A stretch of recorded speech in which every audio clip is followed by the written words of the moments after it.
much as I used to. But, you know, in our lives, we're all busy. We all have our obligations. We all have to go to work, take care of our children. You can actually measure the amount of time that people have. Like, just think of like disposable income, right? People have more disposable time. They're able to do things that benefit themselves and in turn benefit the community, such as volunteering or picking up a hobby, different things like that. So I'm gonna read these beautifully positive books by people that, you know, well-known people that you probably heard of. Maybe you haven't heard of them, but it's a good coffee table book. I think I bought this in Marshall's.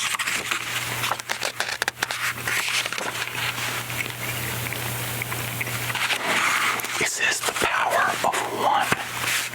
The little things, the little moments, they aren't little. Jean Kabat-Zinn. There isn't a problem in this world that can't be solved. The hard part is convincing people that we are all part of the solution, that each of us has something to give which cannot otherwise be given. The power of one. That's something that we have all heard. It's not just a theory or a slogan or a philosophy. It's more like a mathematical miracle. I like to call it the arithmetic of the heart. And you will hear it echoed over and over in the pages of this book. I was thinking of something recently. You know, here in the year 2023, our country is so divided. You see it all over social media. You see it all in our world. People believe one thing, people believe another, and if someone doesn't agree with another person's point of view, sworn enemies. But if anybody listening was alive during the September 11th terrorist attacks, the aftermath of those attacks, I was young at the time, but what I remember is this overwhelming collective unity that people in this country felt, and all over the world.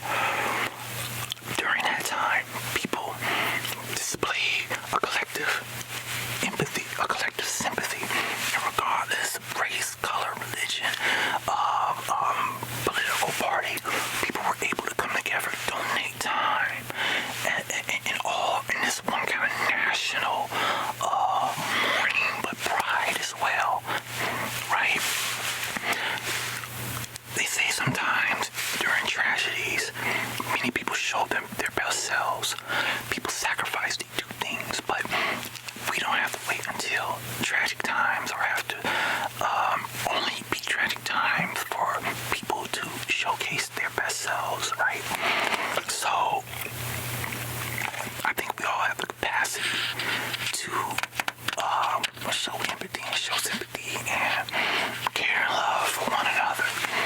Now, it goes on to say, when it comes to helping others, there are no little things. The accumulation of a lot of things isn't little. It takes each of us to make a difference for all of us. None of us can do everything at once, but all of us can do something at once. One person can make a difference, and every person must try. Just concentrate on helping one person, giving hope to one person, and that person in turn may give hope to somebody else, and it will spread out. Using the arithmetic of the heart, one person could change the social landscape of our country in just a few hours. Even if every American donated 5 hours a week, writes Whoopi Goldberg, it would equal the labor of 20 million full-time volunteers. Is 5 hours a week too much? Pete Santiago reminds us that if every employee in America and in every American company were given just 4 hours a month to volunteer for a cause of their choice, American companies could transform thousands of neighborhoods and millions of lives. It is the greatest mistake to do nothing because you can only do a little. Give what you can and do it together. That's the power of one. Alone, we can do so little. Together, we can do so much. And that is written by Dan Sadra. That's the author of this book. I believe so. Well, I mean, that's a mouthful, but I couldn't agree more. Even as recently as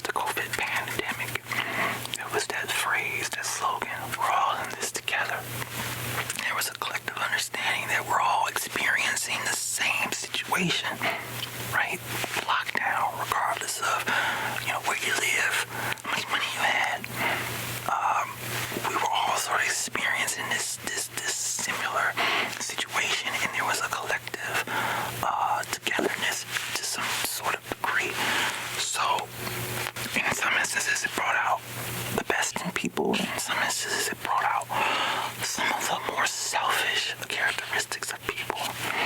And, I think if we're all living in a mode of survival, we're all in survival mode, it tends to bring out the selfish nature that we all have. Hey, I'm trying to survive. I'm trying to go work, pay my rent, feed my kids, do things. I'm sorry, I can't help somebody else if I'm struggling myself. Okay, so let's read some of these quotes. We receive the light, and then we impart it, and thus we repair the world. Marianne Williamson. There is light in this world, a healing spirit, more powerful than any darkness we may encounter. We sometimes lose sight of this force when there is suffering, too much pain. Then suddenly the spirit will emerge to the lives of ordinary people who hear a call and answer in extraordinary ways. Mother Teresa.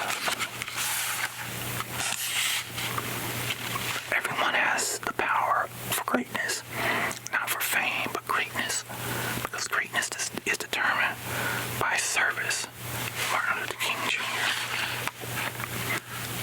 The capacity to do the right thing, to dare, take a stand, and make a difference is within you now. The question is, when the moment arrives, will you remember your hero and selflessly respond in support of those in need? Anthony Robbins.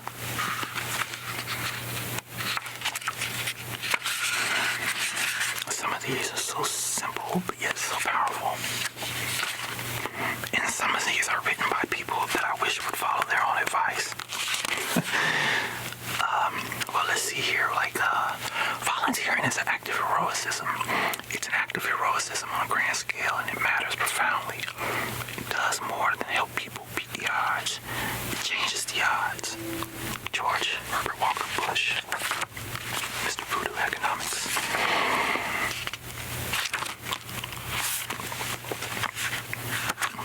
I am a recipient of unconditional love. I am a volunteer.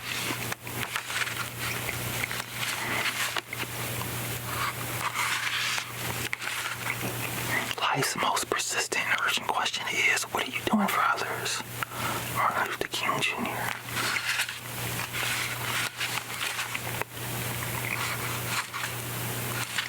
Too many people don't care what happens so long as it doesn't happen to them. William Howard Taft.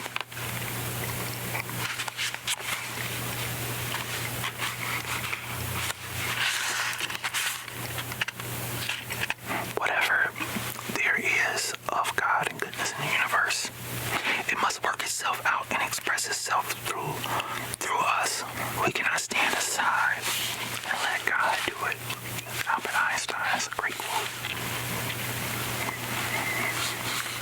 You cannot give without loving. You cannot love without giving.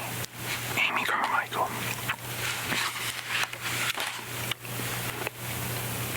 Self-sacrifice is the miracle out of which all the reported miracles grow. Ralph Waldo Emerson.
Even if it's just a small, even if it's just a conversation or a smile. All right.